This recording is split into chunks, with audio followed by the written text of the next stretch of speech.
നിങ്ങൾ മൂന്നാർ പോവുകയാണെങ്കിൽ മസ്റ്റായിട്ട് വിസിറ്റ് ചെയ്യേണ്ട ഒരു സ്ഥലമാണ് കേട്ടോ ഇത്.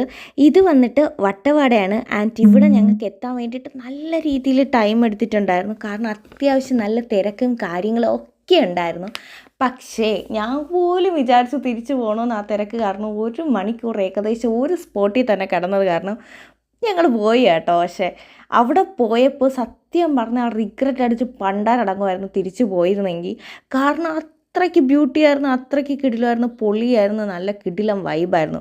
ഞാൻ ശരിക്കും അവിടെ ഇരുന്ന് തണുത്ത് വിറച്ചു കേട്ടോ. അവിടെ നിന്ന് ഫുഡും കഴിച്ചിട്ട് നേരെ ഞങ്ങൾ സ്ട്രോബെറി തോട്ടത്തിലേക്ക് പോയി. And note the point, strawberry തോട്ടത്തിൽ പോകുമ്പോൾ അവരൊരിക്കലും നിങ്ങളെ കമ്പൽ ചെയ്യത്തില്ല, വാങ്ങ് സൂപ്പറാണ്, പൊളിയാണ്, കിടിലമാണെന്ന് പറഞ്ഞ്.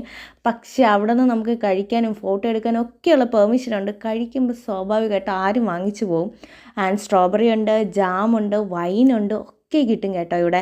എനിക്കിവിടുത്തെ സ്ട്രോബെറി പേഴ്സണലി നല്ല ഇഷ്ടപ്പെട്ടു. കാരണം നമുക്ക് അതിൽ നിന്ന് തന്നെ പ്ലക്ക് ചെയ്ത് കഴിക്കുന്ന ഒരു ടേസ്റ്റ് വേറെ എന്തെങ്കിലും നമ്മൾ വേറൊരു മോളിൽ പോയി വാങ്ങിച്ചാൽ കിട്ടുമോ എന്ന് എനിക്കറിയത്തില്ല. കാരണം ഞാൻ മോളിലാണ് ഇതൊക്കെ കണ്ടിട്ടുള്ളത് കേട്ടോ. പക്ഷേ എനിക്കത് നല്ല ഇഷ്ടപ്പെട്ടു. ഒരു ഓർഗാനിക് ആയിട്ടുള്ള ആൻഡ് വൈബ് എന്ന് പറഞ്ഞാലുണ്ടല്ലോ ഒരു രക്ഷയില്ല, കിട്ടിലാണ്, പൊളിയാണ്, എനിക്കൊന്നും പറയാനില്ല. ശരിക്കും മസ്റ്റായിട്ട് മൂന്നാർ പോകുന്ന ഒരു വിസിറ്റ് ചെയ്യേണ്ട മസ്റ്റ് പ്ലേസാണ് വട്ടവട. സംടൈംസ് എന്തെങ്കിലും നിങ്ങൾക്ക് ബ്ലോക്കോ അങ്ങനെ എന്തെങ്കിലും കുന്തം വന്നാലും നിങ്ങളൊന്നും അവിടെ പോയി കാണും കേട്ടോ. നല്ല രസമാണ്, പൊളിയാണ്, ഹെവൻ എന്നൊക്കെ പറയത്തില്ല, അതാണ് സാധനം.